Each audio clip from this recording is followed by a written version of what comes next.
எல்லோருக்கும் இனிய காலை வணக்கங்கள், மாலை வணக்கங்கள். இன்றைய தினம் வெள்ளி கிழமை, இருதய சக்கரத்திற்குரிய நாள்.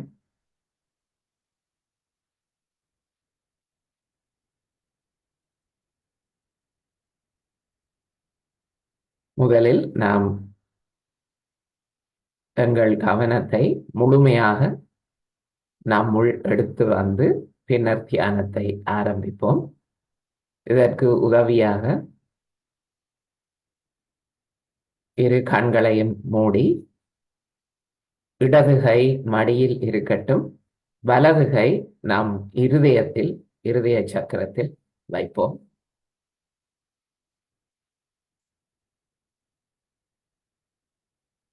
வைத்து சிறிது நேரம் தியானிப்போம். நம் கவனத்தை உச்சந்தலைக்கு சஹஸ்ரார சக்கரத்தில் முற்றிலும் நிலைநிறுத்துவதற்கு முழு முயற்சியையும் எடுப்போம். இடது கை மடியில், வலது கை இருதயத்தில். நம் கவனம் முழுவதுமாக உச்சந்தலையில்.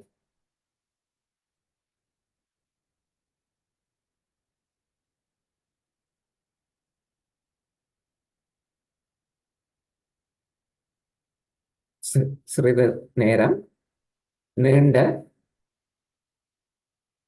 மூச்சு பயிற்சி செய்யலாம். மூச்சை நன்றாக உள்ளே எடுத்து வைத்திருந்து வெளியே விட வேண்டும். இந்த பஞ்சபூதங்களில் ஒன்றான காற்று நம் இதயத்தில் செல்லும் போது, நுரையீரலில் செல்லும் போது இதயத்தை முற்றிலும் சுத்திகரித்து ஒளியூட்டி தருகின்றது. எனவே சிறிது நேரம் நீண்ட மூச்சு பயிற்சி நாம் கூட்டாக செய்வோம், அமைதியாக.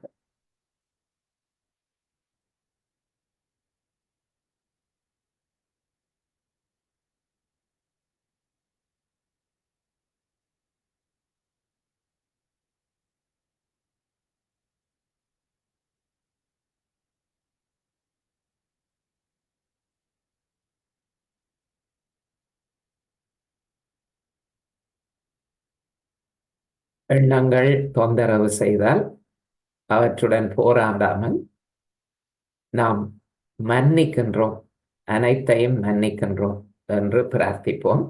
இந்த எண்ணங்கள் நமது கடந்த காலத்திலிருந்து அல்லது நமது எதிர்காலத்தை பற்றி வந்து நம்மை நிகழ்காலத்தில் இருக்க விடாமல் எப்போதும் குழப்பிக் கொண்டிருக்கும். அவற்றை விட்டு விடுவோம், மன்னிக்கின்றோம் என்று பிரார்த்திப்போம்.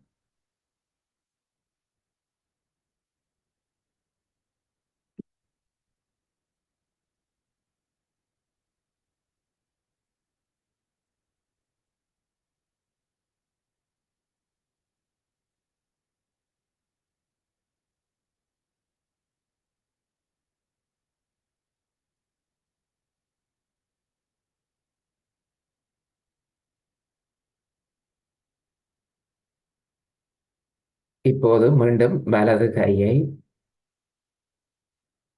மடியில் வைத்து எங்கள் கவனத்தை, சித்தத்தை உச்சந்தலையிலிருந்து நம் மைய நாடி வழியாக முதலாவது சக்கரமான மூலாதார சக்கரத்திற்கு மெதுவாக எடுத்து வரும்.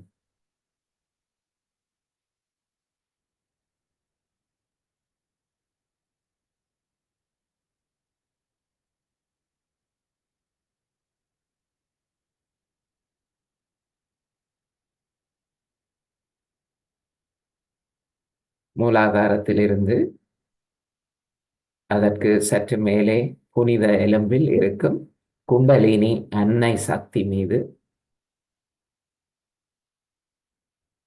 நாம் கவனத்தை செலுத்தி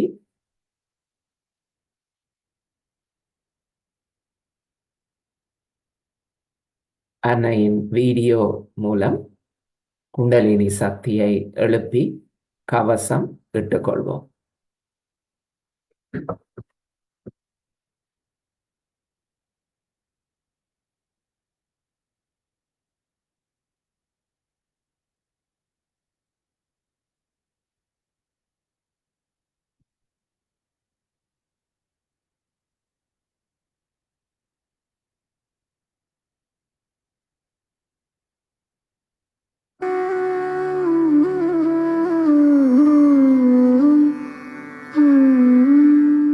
hand has to be put in front like that, and the right hand is to be turned in a clockwise manner. Let's do it.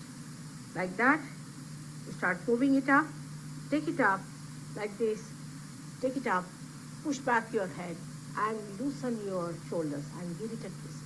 Now you tighten them. One. You'll see the results just now, the proof of it. Now again do it.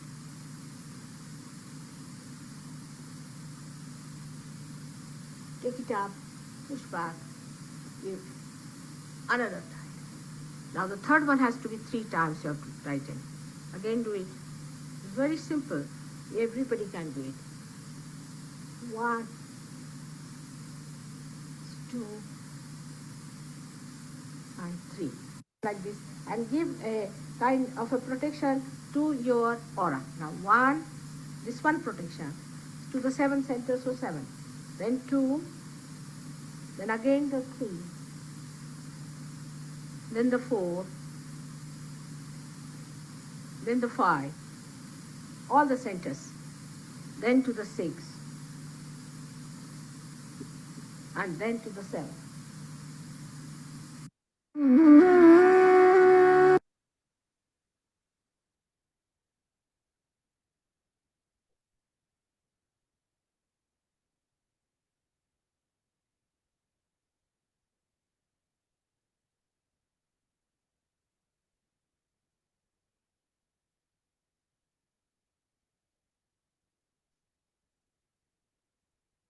உப்பு நீர் சுத்திகரிப்பு தயாராக இருப்பவர்கள்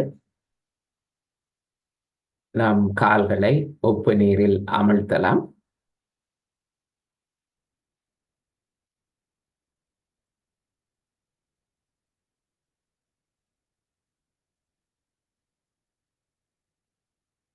என்று நாம் முதலில் வலது நாடியை சமநிலைப்படுத்துவோம். வலது நாடி சமநிலைப்படுத்தப்படுவதால் நம் எண்ணங்கள், கவனம் சுத்திகரிக்கப்பட்டு நம்மை ஒரு நல்ல தியானம் செய்யக்கூடிய சூழ்நிலைக்கு நாம் எடுத்து செல்லப்படுவோம். வலது கை மடி மீது இருந்து இறை சக்தியை உள்வாங்கட்டும். இடது கை இன்னொரு பஞ்சபூதமான ஆகாயத்தை நோக்கி செல்லட்டும்.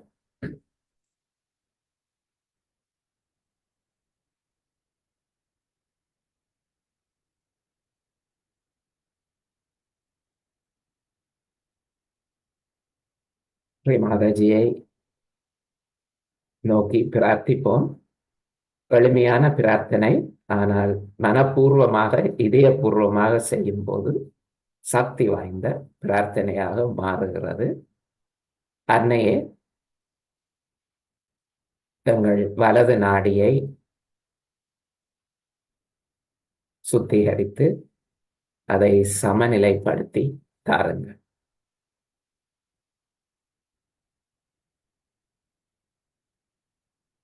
நம் வலது நாடியில் இருக்கும் அனைத்து வெப்பம் நம் இடைவிடா சிந்தனைகள், செயல்களால் சேகரிக்கப்பட்டிருக்கும் இந்த வெப்பம் ஆகாய மார்க்கமாக வெளியேற அருளுங்கள் தாயே.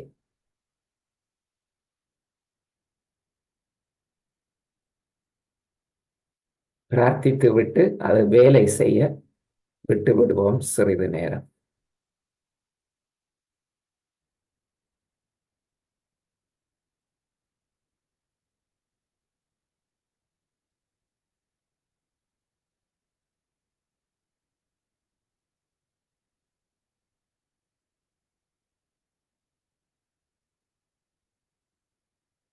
இடது கையை இப்போது எடுத்து நம் கல்லீரல், நம் வயிற்றின் மேற்பாகம், வலது பக்க மேற்பாகத்தில் இடது கையை வைப்போம். அன்னையே, நம் ஈரலில் இருக்கும் வெப்பம் மற்றும் நச்சுக்கள் இவை அனைத்தும்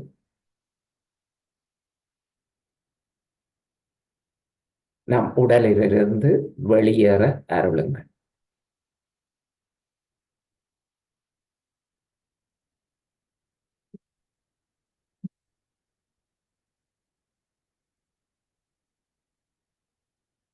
சந்திர நாடியின் சக்தியால் நம் ஈரல் குளிர்மையாக்கப்பட்டு சமநிலை அடைய அருளும்.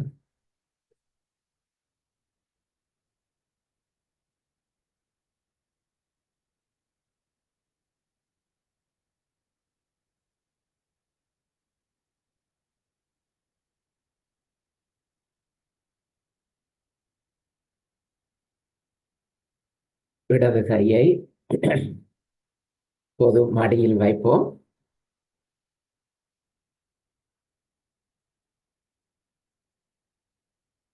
நமது இடது நாடியை சுத்திகரிக்கலாம்.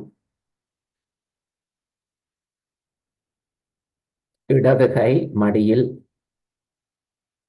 இறை சக்தியை உள்வாங்கட்டும். வலது கை பூமி தாய் மீது பதியட்டும். மனப்பூர்வமாக, இதயபூர்வமாக இந்த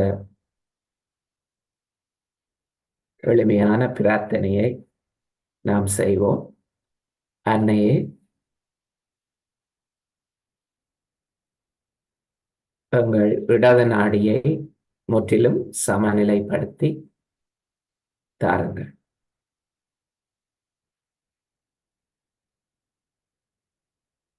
நம்முள் இருக்கும் நம் கடந்த காலத்தில் நடந்தவையால் ஏற்பட்ட அனைத்து பாதிப்புகளையும் இந்த பூமி தாய் வழியாக தீர்த்து விடுங்கள்.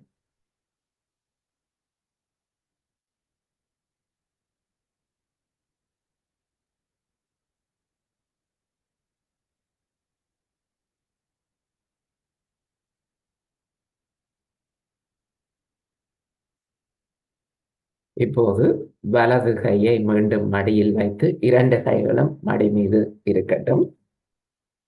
நாம் மைய நாடியை சமநிலைப்படுத்துவோம்.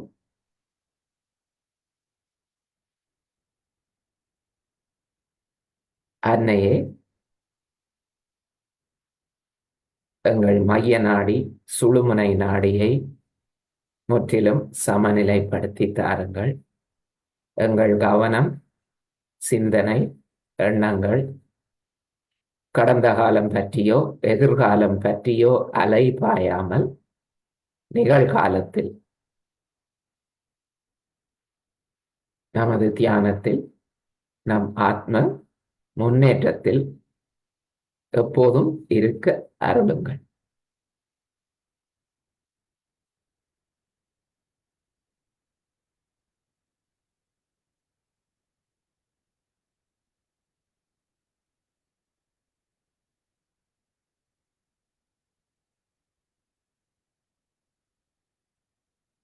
என்று நாம் நம்முடைய ஒவ்வொரு சக்கரங்களிலும் கவனத்தை வைத்து அவற்றிற்குரிய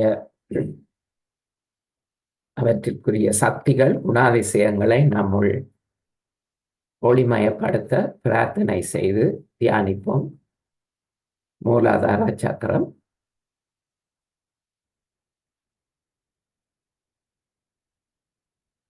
ஸ்ரீ மாதாஜி, நம்முள் எப்போதும் குழந்தைத்தனமும் கள்ளம் கபடமற்ற நிலையும் விவேக சக்தியும்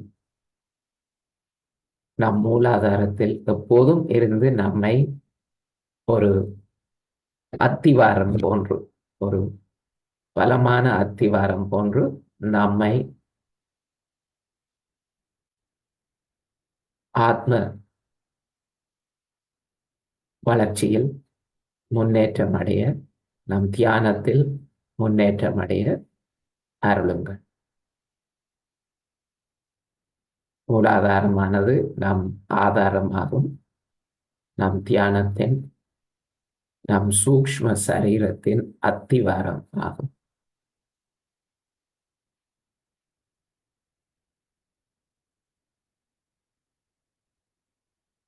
நம்முள் குழந்தைத்தனம் நிறுவப்படுவதால் மட்டுமே இந்த மூலாதார சக்கரம் வளர்ச்சி அடையும்.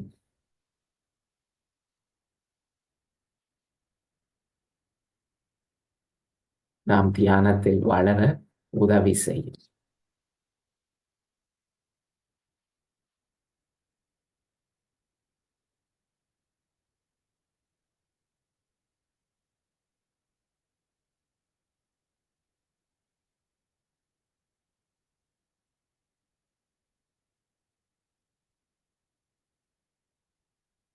இரண்டாவது சக்கரமான சுவாதிஷ்டான சக்கரத்துக்கு கவனம் வரட்டும்.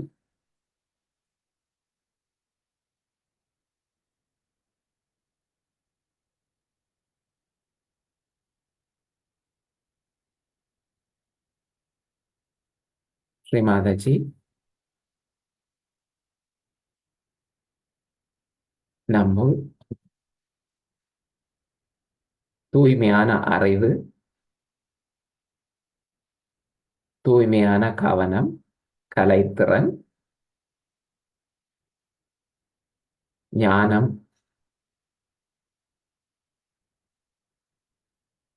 நன்றாக நிறுவப்பட தங்களை பிரார்த்திக்கின்றோம்.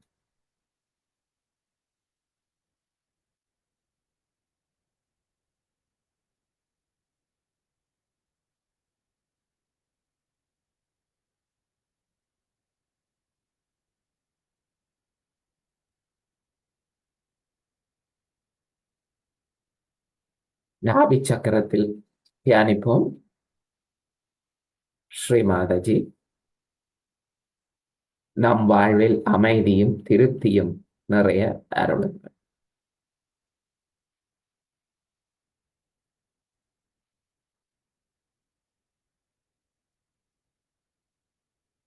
பவசாகரம்,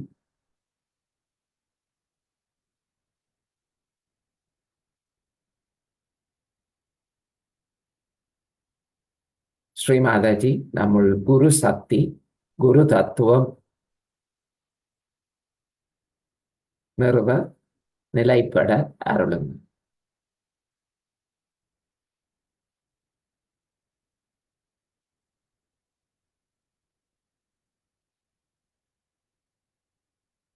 இருதய சக்கரம்,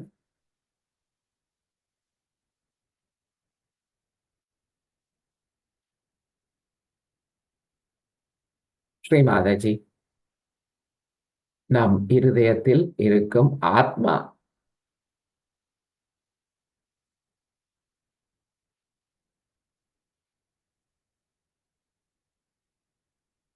முற்றிலும் விழிப்படைந்து நம்முள்ளிருந்து பற்றற்ற அன்பு ஒளி வீச அருளுங்கள். இந்த அன்பினால், பற்றற்ற அன்பினால் நம்மை சுற்றி இருப்பவர்களை நல்ல வழிக்கு மாற்றும் சக்தியை தரும்.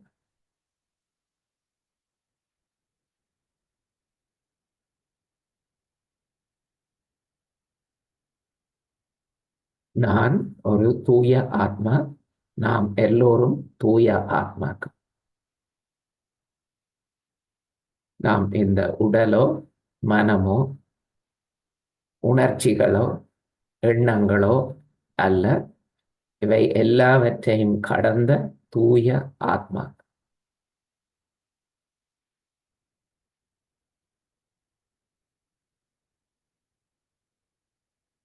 இந்த தத்துவத்தை நம்முள் எப்போதும் நம் சித்தத்தில், நம் கவனத்தில் இருக்க அருளுங்கள் ஸ்ரீமான். இந்த தத்துவமானது அனைத்து பிரச்சனைகளையும் தீர்க்கும் சக்தி வாய்ந்ததாக அமைய அருளுங்கள்.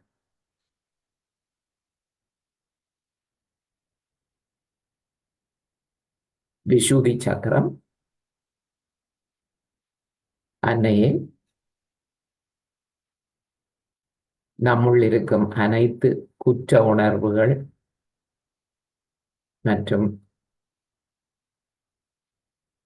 பொறாமை,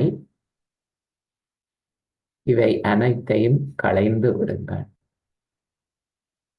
நாம் எதையும் ஒரு பற்றற்ற சாட்சி பாவ நிலையில் பார்க்கக்கூடிய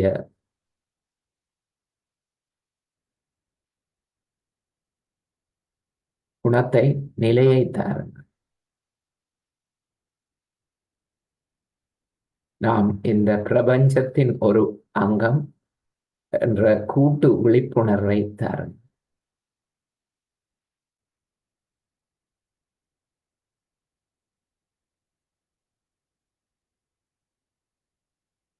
ஆக்ஞா சக்கரம் நெற்றி போட்டு அன்னையே நாம் எமது ஆணவம், அகங்காரம், மமதை மற்றும் சுய கட்டுப்பாடுகள், மமகாரம் இவை அனைத்தையும் சரணடைகின்றோம்.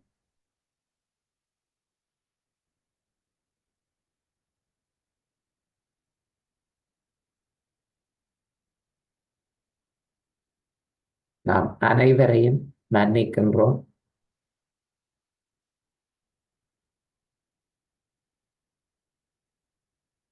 அனைத்தையும் அந்த இறை சக்தியே அதன் பாதங்களில் சமர்ப்பிக்கின்றோம். அதுவே அதை கவனித்துக் கொள்ளட்டும்.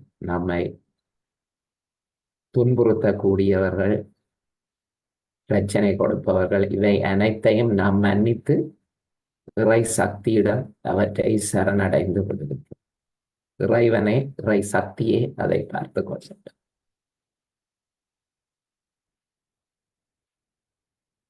நமது பிழைகளையும் மன்னித்துக் கொள்ளுங்கள்.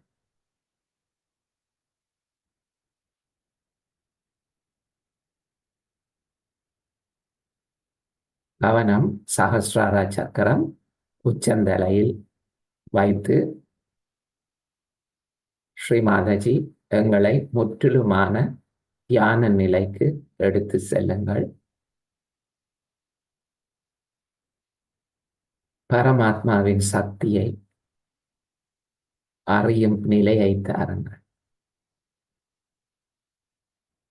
நம் ஆத்மா பரமாத்மாவுடன் நம் சகஸ்ராரத்தில் ஒன்று கூடும் நிலையை எங்களுக்கு அருளுங்கள்.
இந்த ஒரு நல்ல தியான நிலையில் நம் கவனத்தை தொடர்ந்தும் சஹஸ்ரார சக்கரத்தில் வைத்து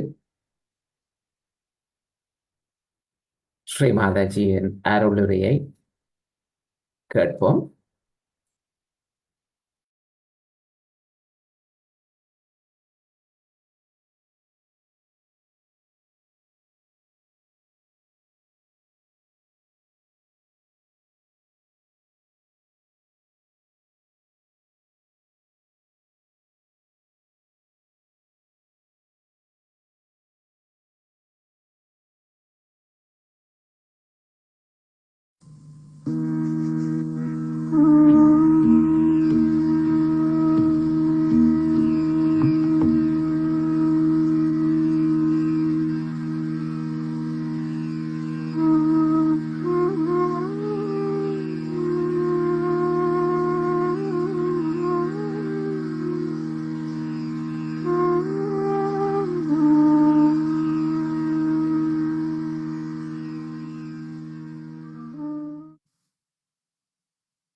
I was telling you about our growth within after self-realization. The germination takes place very easily. The Kundalini rises very easily. Also pierces the fontanelle bone area very easily. That is really, as you call it, sahaja. It's a tremendous happening. It takes thousands of years for people to get realization. That's also a fact. They had to be born again and again, and very few selected got realization. But today, as I said, the time has come for many flowers to become fruits. So this happening doesn't take much time.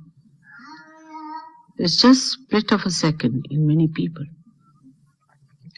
But about the growth I was talking last time, I've ended up at self-realization. What is self-realization? Is and what do we expect from self-realization? The first thing that happens to you, as you know, when the Kundalini rises, that you start feeling physically better, your health improves. Though the Kundalini rises from the centermost Nadi, called as Brahma Nadi, inside the Sushumna, in the central part. And first thing that happens is the physical being, which is helped. That is not the innermost core of every center. The innermost core of every center is the spiritual. But how is it first the physical being is helped? It's very interesting to see. The Kundalini rises through many centers, passes through Agya, pierces through fontanelle, and becomes one with the all-pervading power. So first thing that receives the information is the seat of Sadashiva, the seat of your Atma, your spirit, on top of your head. But the spirit is in your heart. So the first awakening takes place, or enlightenment takes place, in your brain. This is a very important point to be seen. In your brain resides the conscious mind. That means the present. And when it is enlightened, that means your awareness is enlightened. You get enlightenment in your awareness. in your attention. As I told you last time, that attention is enlightened first. So through your attention, you can find out what is the matter with other persons. You can find out what centers are catching, what your centers are catching. So on the physical level,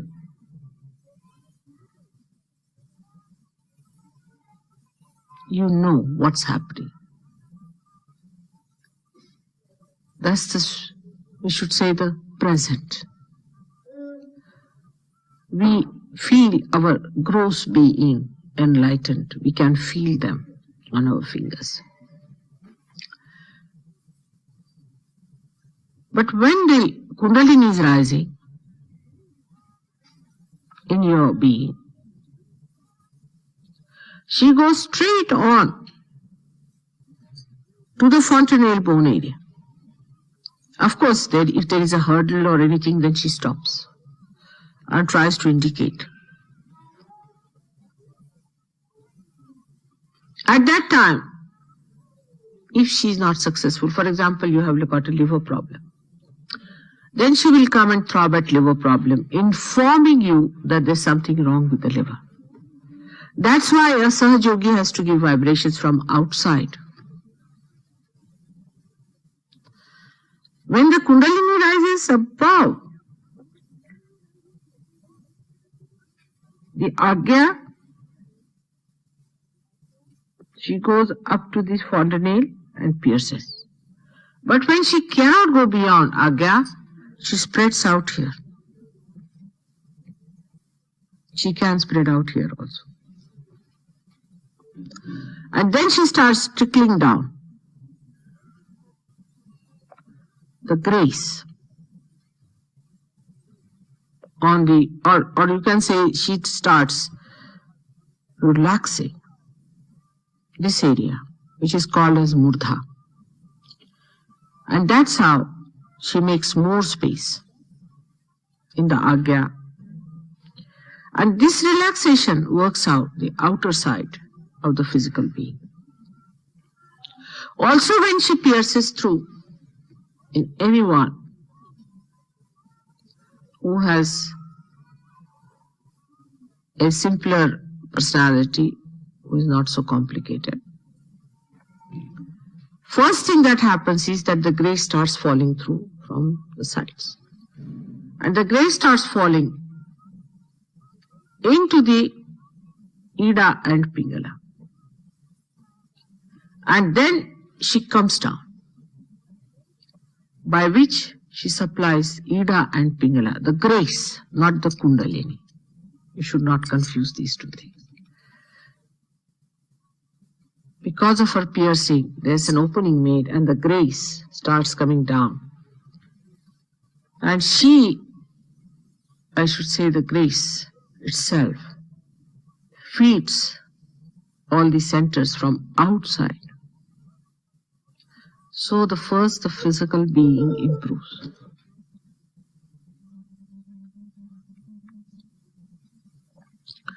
The second one, I'm now going from outside inside, is. Second one is the mental being. Now the mental being relates to our awareness as well. Also to our sense of understanding, intellect and all those things. When the grace starts flowing more and more within us, then our mental being gets enlightened. When the mental being gets enlightened, then you start feeling centers of other persons. Some people, just get cured. They don't feel any vibrations, nothing, just they feel cured. They get cured of cancer, this, that, all sorts of things. But they do not get vibrations, they do not get the feeling, they cannot make out whether it is this chakra or that chakra, they do not feel anything. So the first thing that would happen to anyone is the physical gift. Physical being improves. That's the grace of God. Because if you are not well, if you have some pains and some troubles and some diseases, how are you going to pay attention to God and Spirit? That's very important. But before it comes to the mental self, something else happens also. That when the Kundalini pierces, the falling of grace first comes down to the lower centers starting from Nabi downwards. And Nabi is a great sucker. Nabi starts sucking the vibrations, or you can say the grace. And Nabi starts getting awakened, first of all. From Nabi rises the Swadhisthana Chakra, which goes round and round, which is connected with Nabi. So it flows to Swadhisthana. And then Swadhisthana also starts working out itself. Swadhisthana sucks in as much as possible and works out all the centers, all the organs which are supplied by it. But Nabi, when it receives surplus grace, then it starts opening. And its opening helps us in very gross material life also. You are helped materially. Supposing if you are materially absolutely hopeless, then you are not going to pay attention to God also. So it's the responsibility of God to first give you little material well-being. Like I received a letter, and also in the tape they are mentioned about somebody who wanted to come to India from Australia. She got a realization, she felt very much better, and she wanted to come to Australia, or to India, but she had no money to come. And that desire was there. Because of that desire in her, she may not have put full attention to her spirit. And that's how our material desires get satisfied. And her daughter discovered she had a bracelet, many bracelets and things she had, and she went to a jumble sale for selling them for some sort of a program they had for children. And they discovered that one of the bracelets that she had, which she thought to be a junk, was of gold. Surprisingly. And she sold it for $1,500. She was going to sell it for 20 cents. And that was exactly the amount needed for their travel, for both of them. Now one would say that how it works out. It is miraculous. That's all I can say, because the machinery is such. The pouring of the grace within you informs the Lakshmi principle in the Nabi. Nabi, just show them where it is. Somebody has to get up and show. Douglas, or someone. Douglas, come on. This is the one.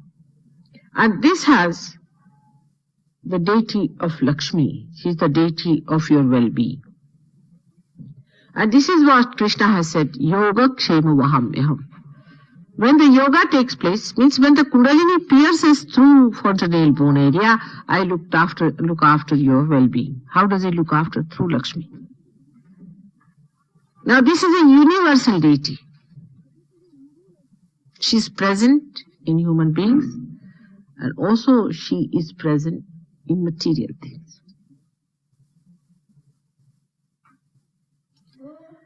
It is such a fantastic thing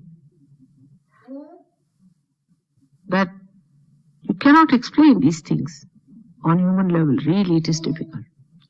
Only thing you can see for yourself how it works out. It's so tremendous. Like, if you have to explain about human civilization to an ant, it's going to be difficult. In the same way it is. It's so difficult, you see. And human beings are so proud of their rationality. And I find it impossible how to explain, but it does work that way. You can only see the working of it. But if you are proud of your rationality, you go ahead with it. What can you do? But you just see for yourself how it works. So the second layer that really is improved is your material being. So many people have been helped who are here materially. The well-being has come. Actual well-being, apart from satisfaction.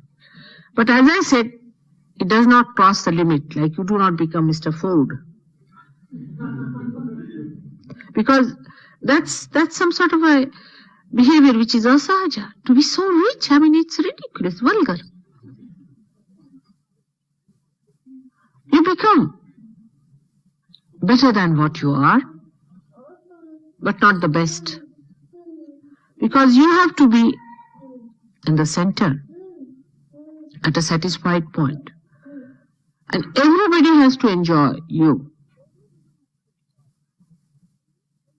And you have to enjoy everybody. But supposing if you are in dire necessities and problematic things, then you cannot pay attention to God. And that's what He understands, that you cannot. If you have physical problem, you see, if you have cancer, how can you say that you pay attention to your spirit when you have cancer? I mean, such a body.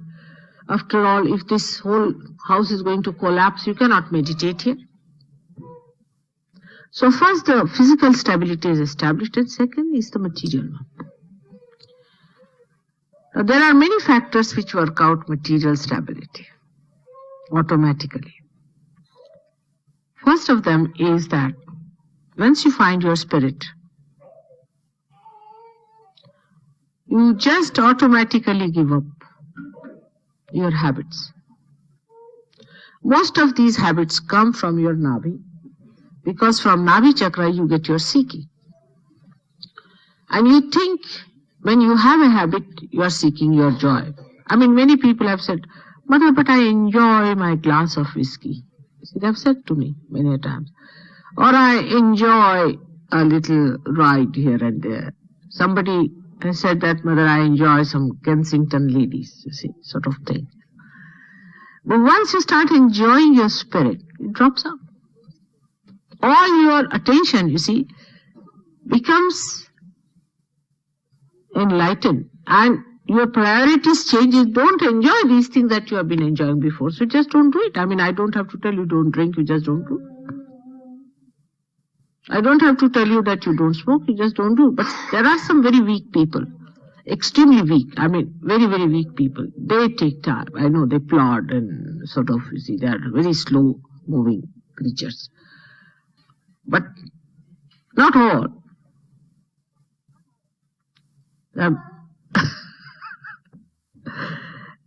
I would say quite a small number.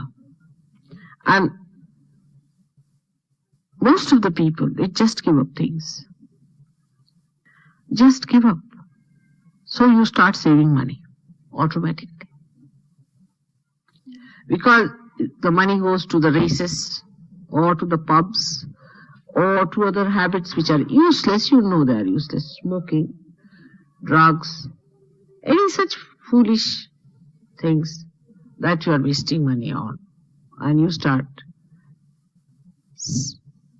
channelizing this money for something better.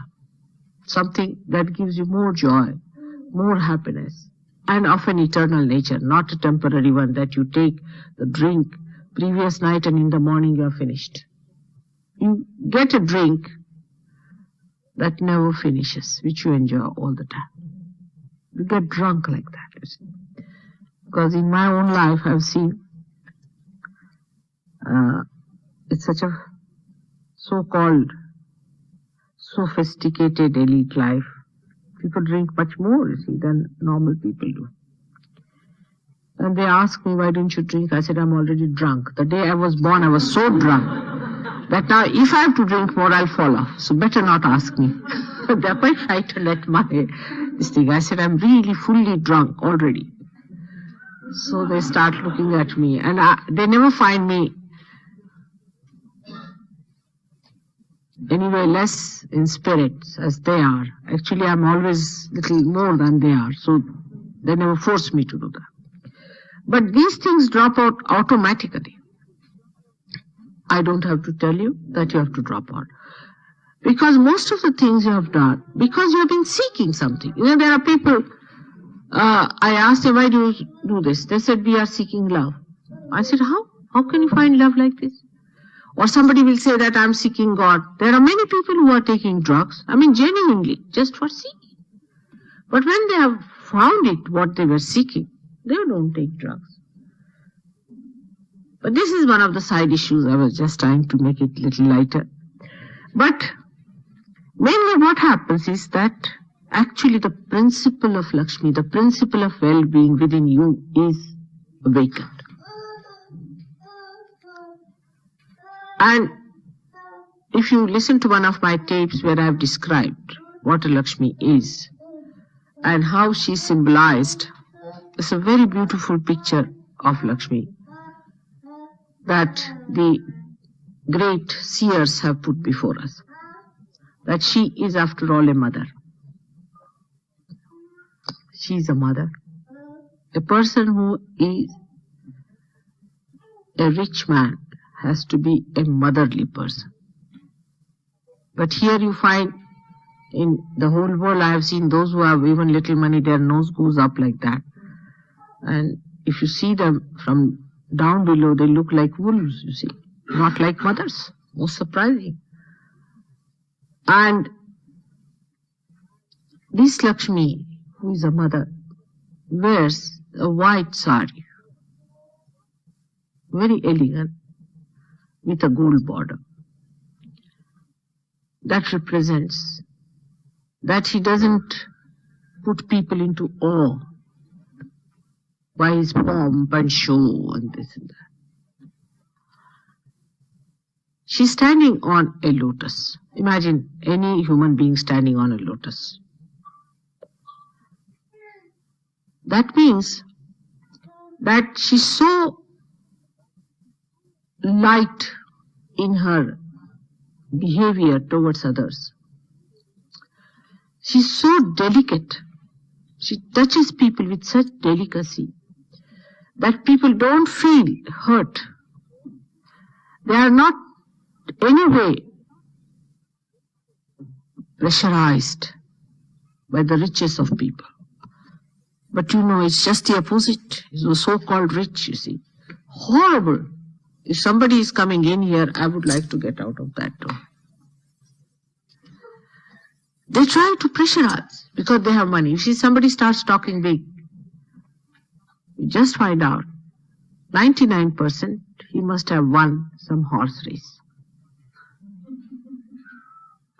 This pressurizing is a sign that he is not a Lakshmipati. He has nothing to do with Lakshmi. So he is so gracious. I have seen such people.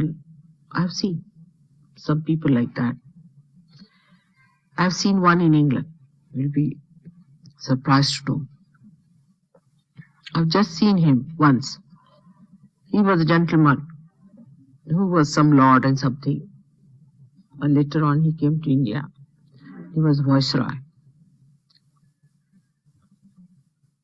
And there was a gentleman who was very well known to us.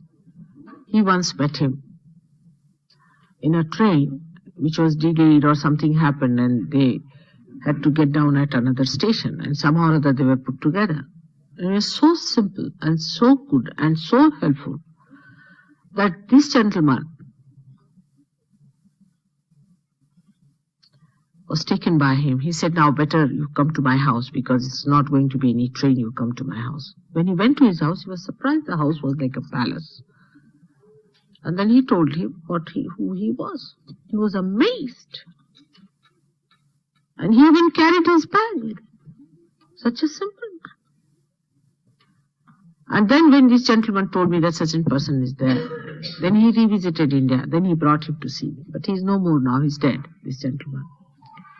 But he was a very big man in India. And a very big person. But such a simple man. Such a simple person. So that's the significance of well-being is. So when a Sahaja Yogi becomes well-being, gets well-being, then he has all these qualities in him. That he doesn't impress on others that he has a property or he has got money and he should pressurize others. If he is really a good Sahaja Yogi, he would be the humblest of all. And he would be very generous. Because in her hand, one hand is like this. The left hand is like this, means she's generous. She's giving. All the time she's giving. She's not taking anything, she's giving. And that's how such a person is all the time giving. I've seen people who after Sahaja Yoga receive a lot of blessings and are miserly or try to oppress others, lose their properties, lose their money, and really suffer a little bit. Because otherwise there's no way of teaching them. So the generosity flows from a hand. And another hand is like this, which means that she gives protection to people. There have to be some people who are ashritas, are dependents, who just depend, from whom such a person doesn't take any money, they just live. These systems are still in India. Those people who are well off always have about 2-3 people being supported by them. There's a system still working in India, in many places. I mean, in my father's house, we always remember we had people like that. They were educated and given higher education by my father free, just free. But never did they feel that they were anybody else or treated with same respect and with same dignity as we were treated. But that was a part of life. One had to do it. This is the ashraya, is that there should be some people depending on them.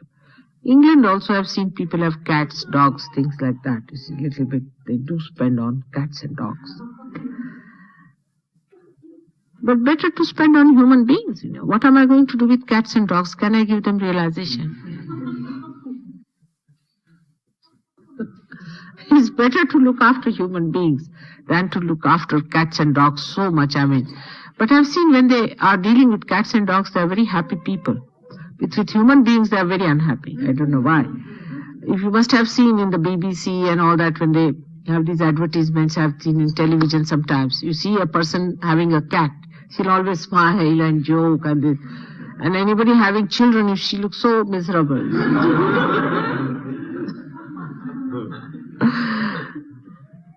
That should not be so. There should be somebody dependent.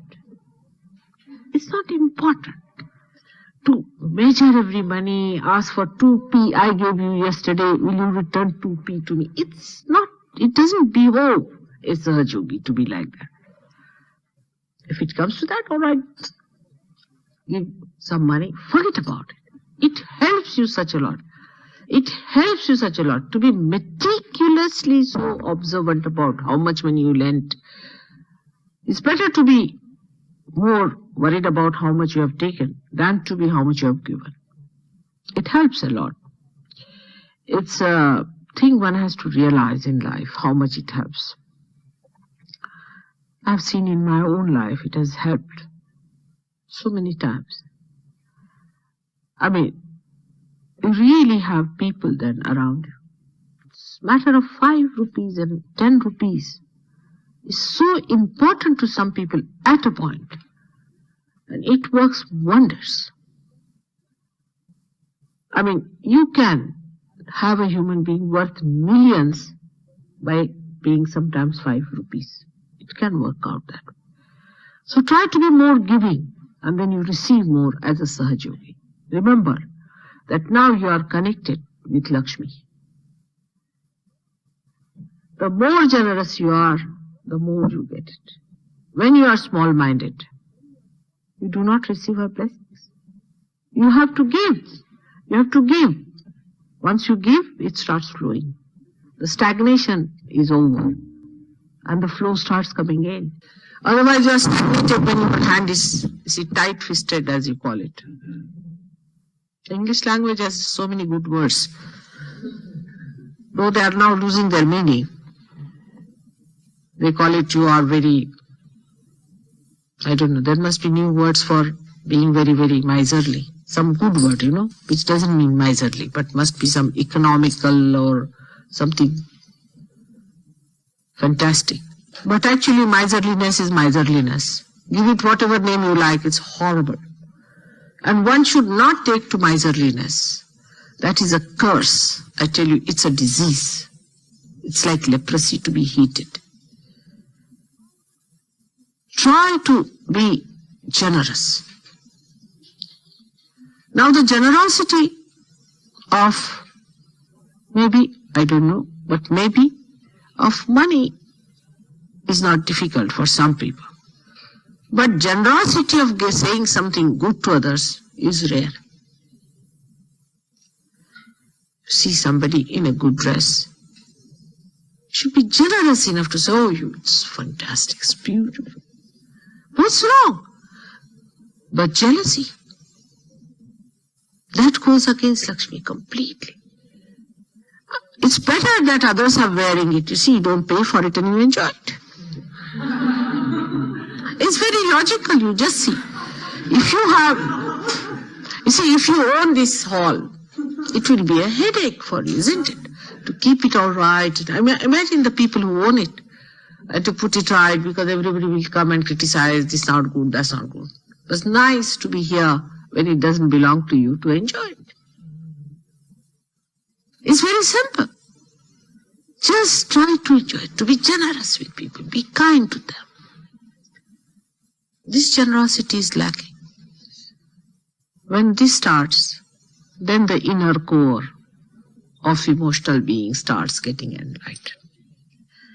Go to the settler side of material well-being and you start getting into emotional things.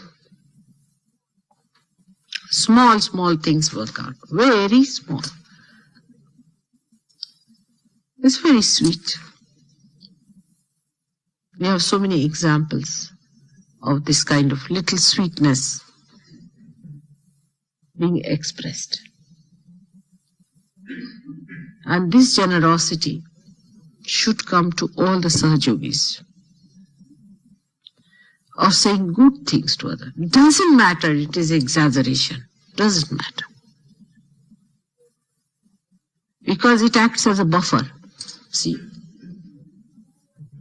Then the fright of the strangers, fright of the neighbors, fright of other human beings, Every human being has become now, he sees another human being coming, he calls back. Imagine. First, say about 50 years back, it was like dogs. If any human being saw another human being, he used to bark. Now it is another way round.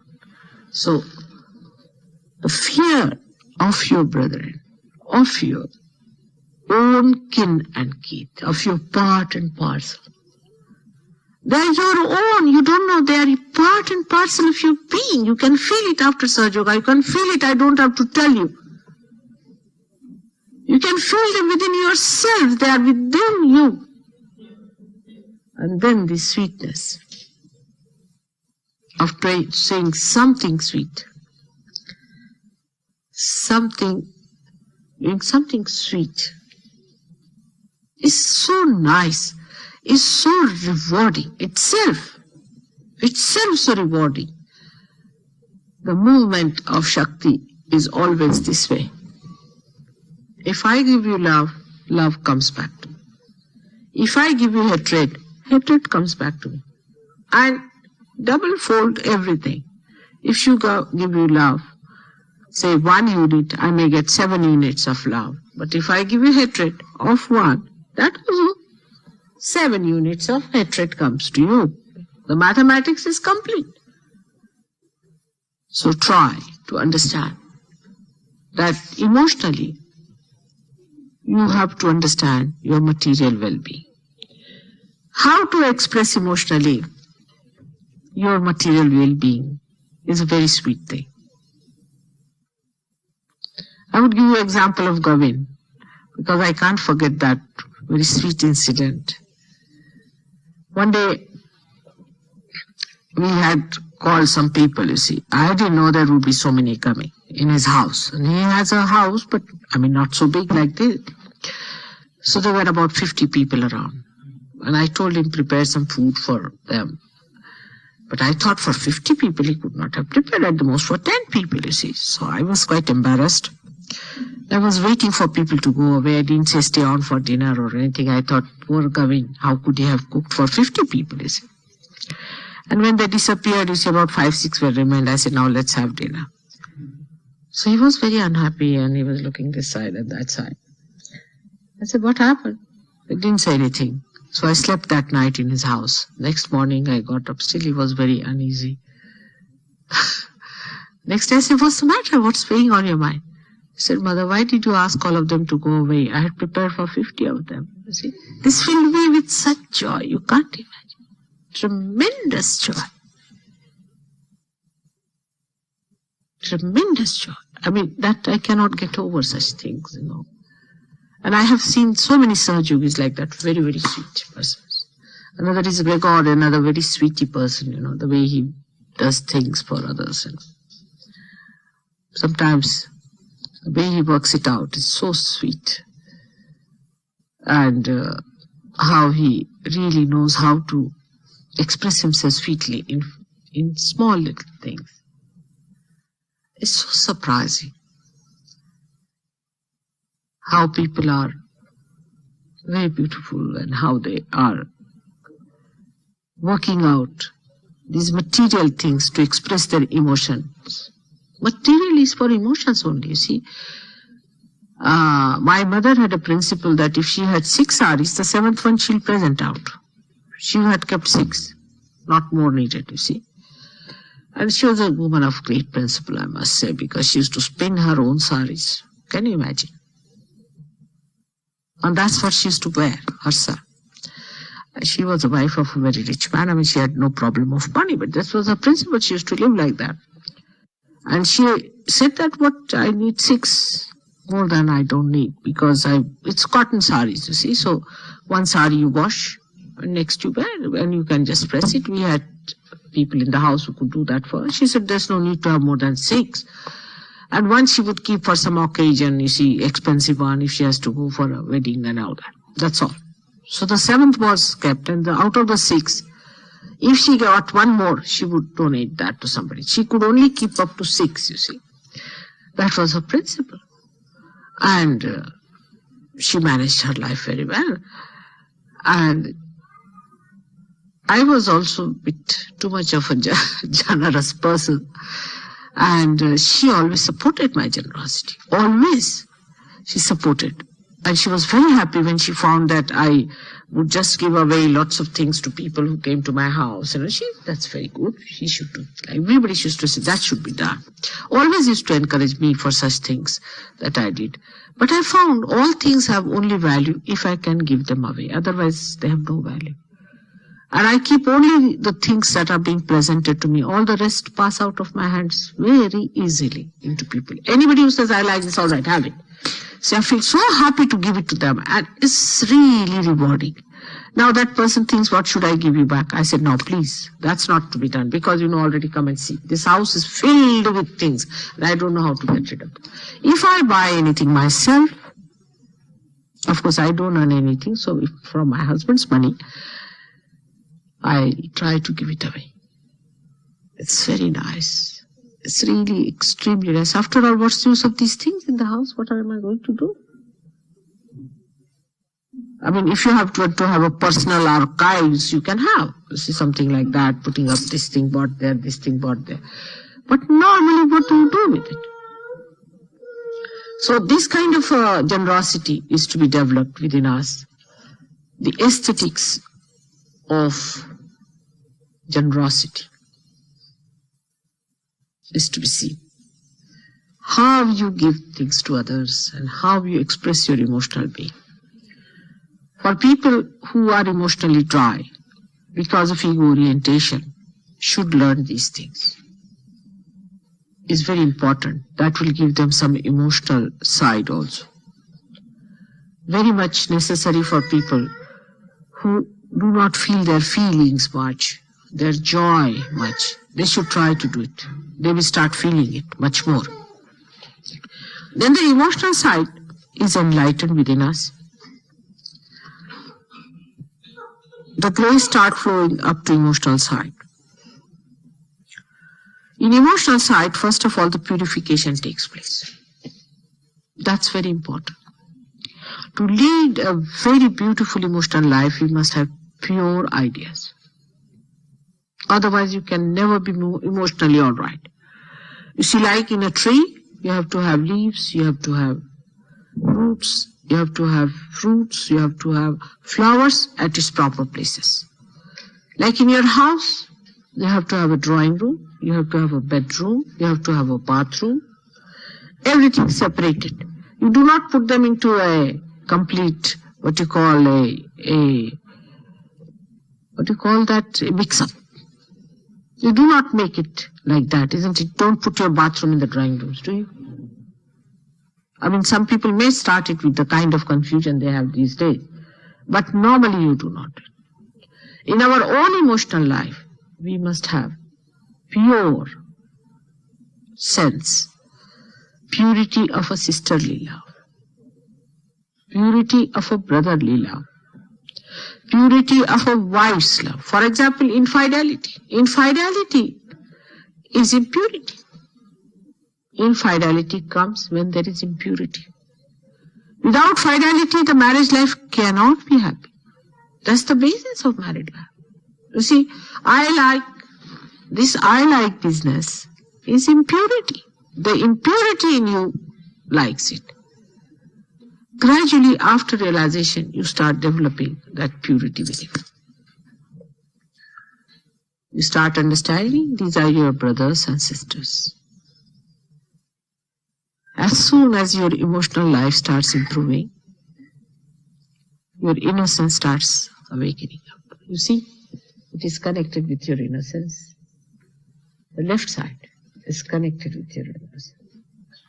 And then it starts flowering. And you really become innocent. Now see the practical side. You go to somebody's house. The gentleman has a beautiful wife. Now your bad eyes are on the wife. How can you enjoy? You cannot enjoy, the husband cannot enjoy, the wife cannot enjoy. All the time there's a fear. Maybe the wife may run away with you or something may happen. The whole house will be finished. I mean, you are so destructive. So-called charming men and charming women are just destroying each other's lives. What were they do to the land? All in the orphanages. A woman marries 7 times, a husband marries 8 times.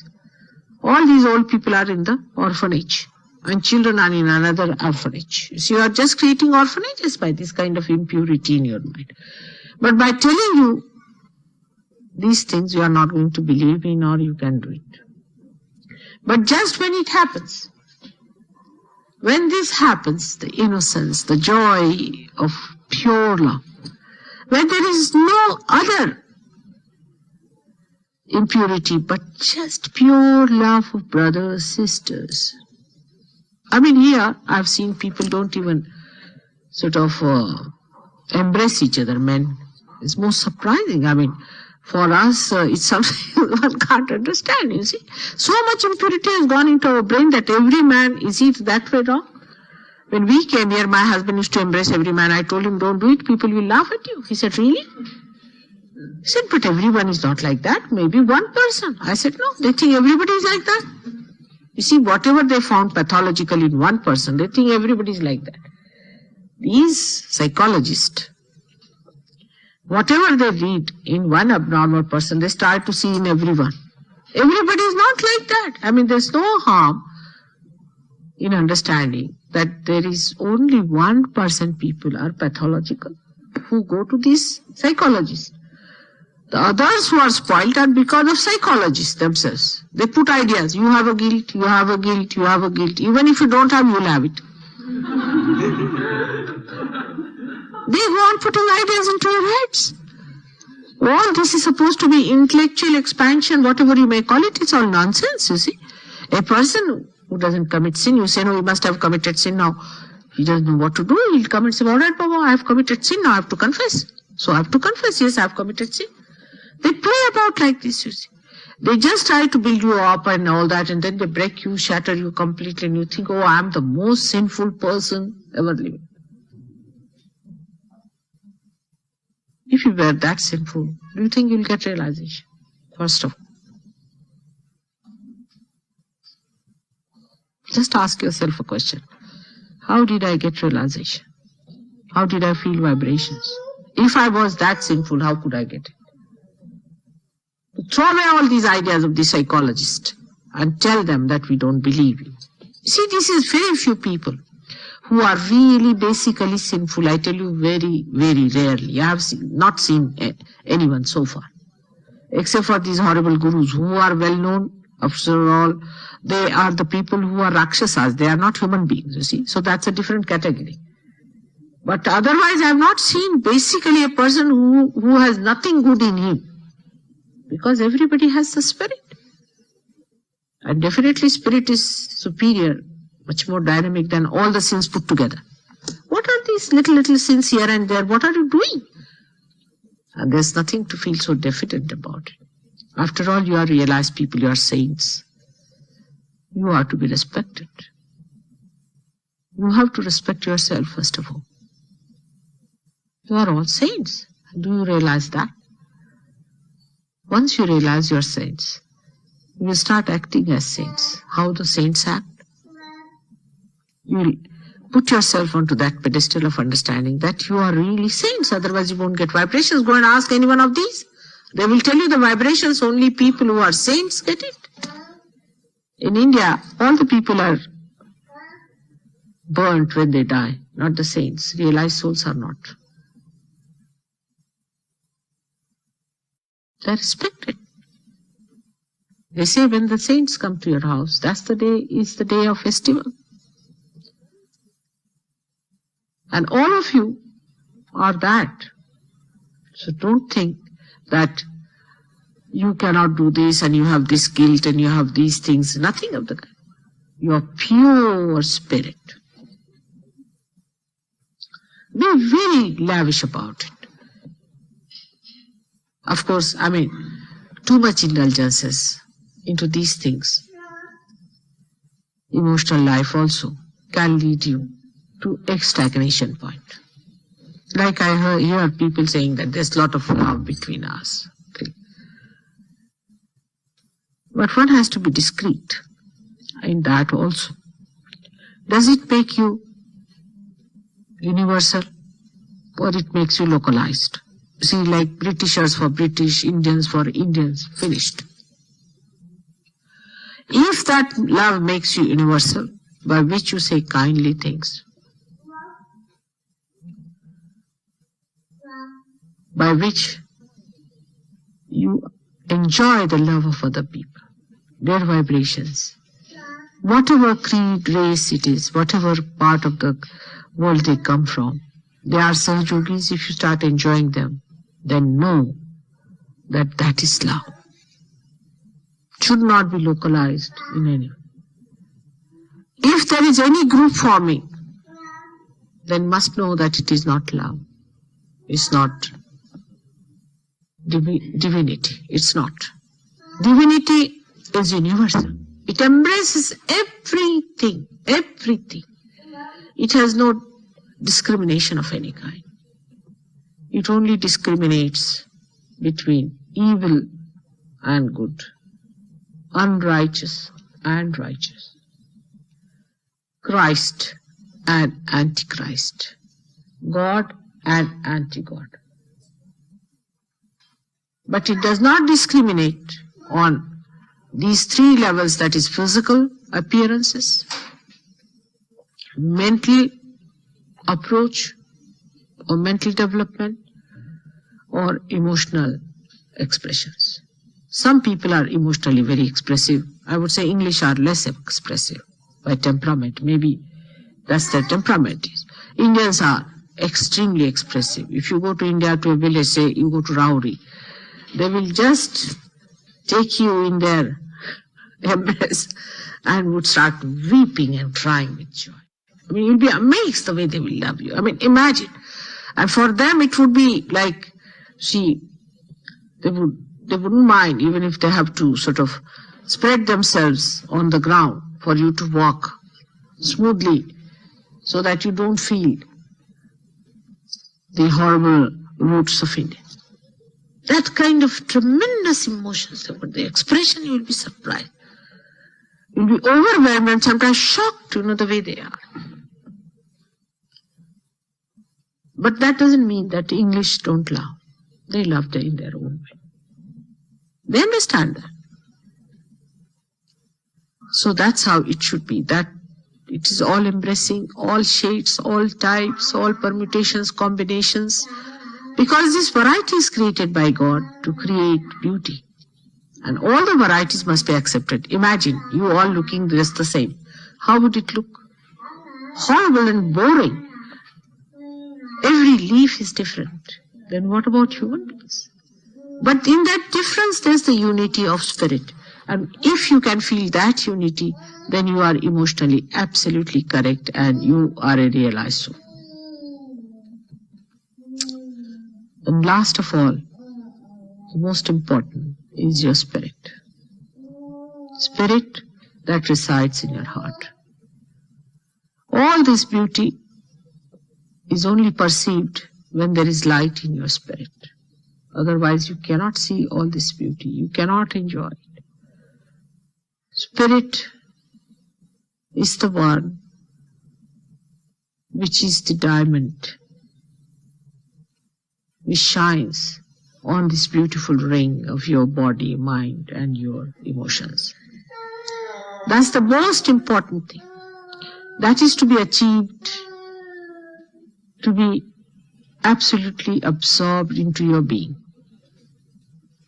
That state should be achieved by all of you.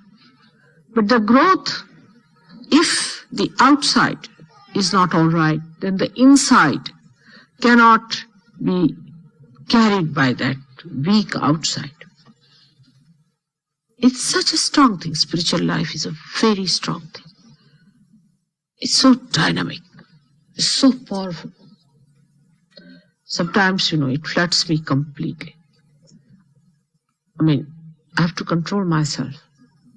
The love just shoots off from the being and I want to give it. But I wonder whether you will be able to bear it. So I have to control it a little bit. That flood may not be borne. So you have to enrich your outside to bear that inside beauty. And the more you enrich it, the more you make it strong, the more it will shine. It's so simultaneous. Because one must understand that spirit is love, is all intelligence, is all awareness. And it knows your problem. It slowly shines. It sees how far you can bear, how far you can go. Then, after realization, when you start looking after your outside, the inside starts shining by itself. But attention should be towards your spirit. All these outside qualities are so joy-giving to the spirit. You can't imagine. Try them. You will enjoy yourself. We have not been able to enjoy ourselves much. See? If we could, we would not shun the jails. I would be happy in a jail, I tell you, because I can enjoy myself there better. But the one thing is that you cannot enjoy yourself so much when you cannot share it with others also, isn't it? It becomes like that. Without sharing, you cannot enjoy yourself. And that's what should happen to all the Sahaja Yogis. At that level you should come. We should be at that level. Try to keep your level that high is important. Sometimes you come down. You start criticizing others. Others are also not right. For example, somebody sees somebody filthy, dirty, something like that. The person who is filthy, dirty, of course, is something wrong with that person, no doubt. But that person should be pitied. At least he should be clean. I mean, that's the minimum of minimum. But instead of that, if you start criticizing that person, you also become filthy in your language, filthy in your mind and everything. So why? Leave it. Let that person improve by itself. See that he has to be clean, he has to be neat, he has to be sensible. This is to be seen by that person himself and not by you. Where is your attention? It's a habit in India. All the parents will ask the children when they are saying, where is your attention? They say, where is my attention? All right. Then again he's standing there. Where is your attention? Again he'll be on the watch. Where is my attention? We have to look after our attention, that's all. Where is my attention? Is it on the spirit? Next time I'll tell you more about the spirit part. I hope you have understood how necessary it is to develop your inner being. In your mental being, egoistical nature is to be controlled very much. I've seen people who go from left to right, they become egoistical. Those who go from right to left, they become frightened. All these side movements must be brought to the center. You have to understand that from basics we have to rise higher. People have explanation for everything. No explanation is needed. Whom are you explaining? You are explaining to yourself. You are judging yourself. You have to judge yourself. Whom are you explaining? Mataji? She doesn't need any explanation. I know perhaps everything. Perhaps. But I don't condemn you, and in any way I do not want that you should be condemned by any chance at all. Why should you? Are all saints after all? Where did I get so many saints? For me it's greatest satisfaction. But for your own growth, I want you to understand that you are saints and you have to come up to that point. Saints have to be self-disciplined. Nobody has to tell them. Discipline yourself. Tell yourself, I am a saint now.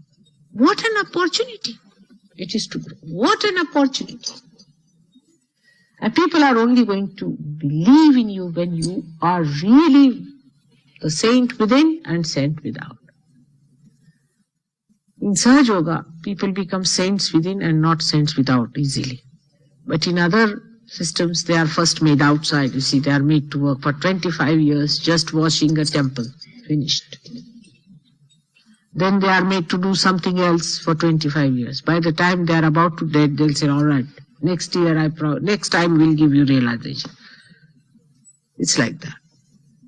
But here, from inside, you have really achieved your realization, no doubt. And you have greater chances of improving. This is what I thought, that this lifetime, I'm just going to give realization to all the people who come to me. Let's see. And you are going to give full justice to my bold step. Because now you've got it. It is going to work out much faster. It has to work out. This was the only way it could have worked out faster than to make you, first of all, wash yourself every day, get up at 4 o'clock and make you like military people. I said, no, let's try this way. It's done. It's happening. It's so simple. Then the self-discipline must start. And must try to improve your light, which is just kindled, to make it a beautiful light, clean light, and generous, giving light, the light of love. It will work out, I'm sure. Keep your standards high. Do not fall down. Put your attention into proper gear. It's all prophesied, as you know. Blake has prophesied it. The more I read the book, the more I'm convinced that England is going to be the Jerusalem. Now think of that. No lethargy allowed. While I find Australians are coming up much faster, you have to prove Blake's prophecy. May God bless you, all of you.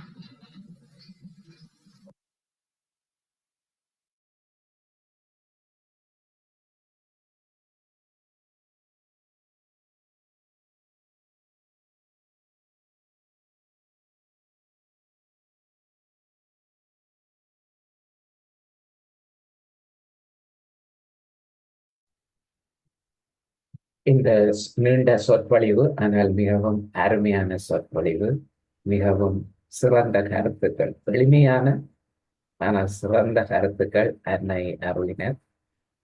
இதை நீங்கள் மீண்டும் ரெக்கார்டிங்கில் பார்த்து கருத்துக்களை உள்வாங்கிக் கொள்ளுங்கள். நேரம் நீண்டு விட்டதால் இன்றைய தியானத்தை குண்டலினி சக்தியை எழுப்பி கவசம் விட்டு முடித்துக் கொள்வோம். முதலாவது தரம் ஒரு முடிச்சு, இரண்டாம் தரம் 2 முடிச்சுகள், மூன்றாம் தரம் 3 முடிச்சுகள்.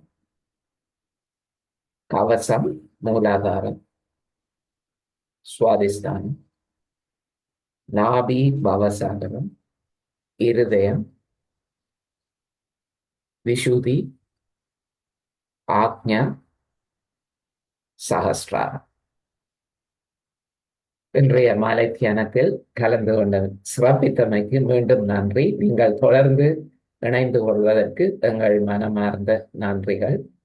அன்னையின் அருள் உங்கள் எல்லோருக்கும் கிடைக்கட்டும். இன்றைய தியான நிகழ்வை இத்துடன் முடித்துக் கொள்கின்றோம். மீண்டும் ஞாயிறு மாலை 6:30 மணிக்கு சந்திப்போம். வணக்கம்.